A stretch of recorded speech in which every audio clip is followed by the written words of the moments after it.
जय श्री कृष्ण दोस्तों। मनोहर निकुंजों से संपन्न वो वृंदावन सभी ऋतुओं में सुखदायी है। वहाँ सुंदर झरनों और गुफाओं से सुशोभित गोवर्धन नामक गिरी है। रत्न एवं धातुओं से भरा हुआ वो श्रीमान पर्वत सुंदर पक्षियों से आवृत है। वहाँ स्वच्छ जल वाली श्रेष्ठ नदी यमुना भी लहराती है। उसके दोनों तट रत्नों से बंधे हैं। हंस और कमल आदि से वो सदा व्यक्त रहती है। वहाँ विविध रास रंग से उन्मत्त गोपियों का समुदाय शोभा पाता है। उसी गोपी समुदाय के मध्य भाग में किशोर वैसे सुशोभित भगवान श्री कृष्ण विराजते हैं। उन श्रुतियों को ऐसा प्रकार लोग दिखाकर भगवान बोले, कहो तुम्हारे लिए अब क्या करूं? तुमने मेरे ये लोग तो देख ही लिया, इससे उत्तम दूसरा कोई वर नहीं है। श्रुतियों ने कहा, प्रभु आपके करोड़ों कामदेवों के समान मनोहर शिवविग्रह को देखकर हमें कामिनी भाव आ गया है। हमें आपसे मिलने की उत्कट इच्छा हो रही है। हम विरह तप संतप्त हैं। इसमें संदेह नहीं है। अतः आपके लोक में रहने वाली गोपियाँ आपके संग पाने के लिए जैसे कामिनी भाव से आपकी सेवा करती है, हमारी भी वैसी ही अभिलाषा है। श्री हरि बोले, श्रुतियों तुम लोगों का ये मनोरथ दुर्लभ एवं दुर्घट है, फिर भी मैं इसका भली भांति अनुमोदन कर चुका हूँ, अतः वो सत्य होकर रहेगा।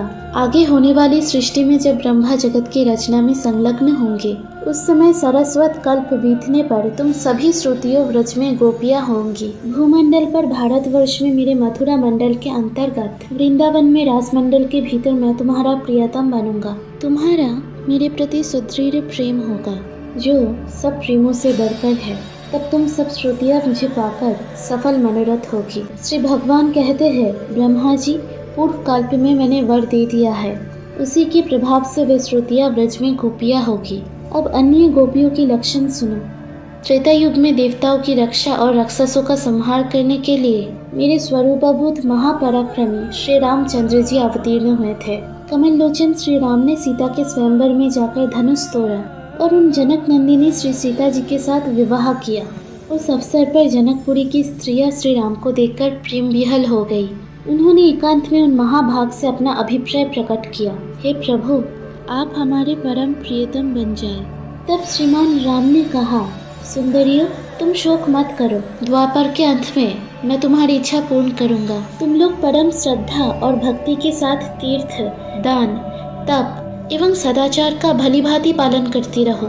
इस प्रकार वर देकर धनुर्धरी करुणानिधि श्री राम ने अयोध्या के लिए प्रस्थान किया। उस समय मार्ग में अपने प्रताप से उन्होंने भृगु कुलनंदन परशुराम जी को परास्त कर दिया। कौशल जनपद की स्त्रियों ने भी राजपथ से जाते हुए उन कमनीय कांति श्री राम को देखा। उनकी सुंदरता कामदेव को मोहित कर रही थी। उन स्त्रियों ने श्री राम को मन ही मन पति के रूप में वरण कर लिया।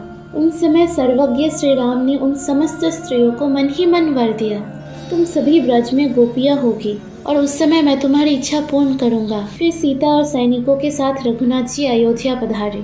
ये सुनकर अयोध्या में रहने वाली स्त्रियां उन्हें देखने के लिए आई। श्री राम को देखकर उनका मन मुक्त हो गया। वह प्रेम से विहल हो मूर्छित सी हो गई। फिर वह श्री राम के व्रत में परायण होकर सरयू के तट पर तपस्या करने लगी। तब उनके सामने आकाशवाणी हुई, द्वापर के अंत में यमुना के किनारे वृंदावन में तुम्हारे मनोरथ पूर्ण होंगे, इसमें संदेह नहीं है।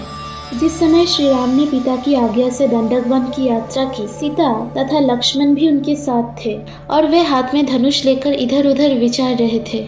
वहीं बहुत से मुनि थे। उनकी गोपाल वेशधारी भगवान के स्वरूप में निष्ठा थी। रासलीला के निमित्त वो भगवान की ध्यान करते थे। उस समय श्री राम की युवा अवस्था थी। वे हाथ में धनुष बाण धारण किए हुए थे। जटाओं के मुकुट से उनकी विचित्र शोभा थी।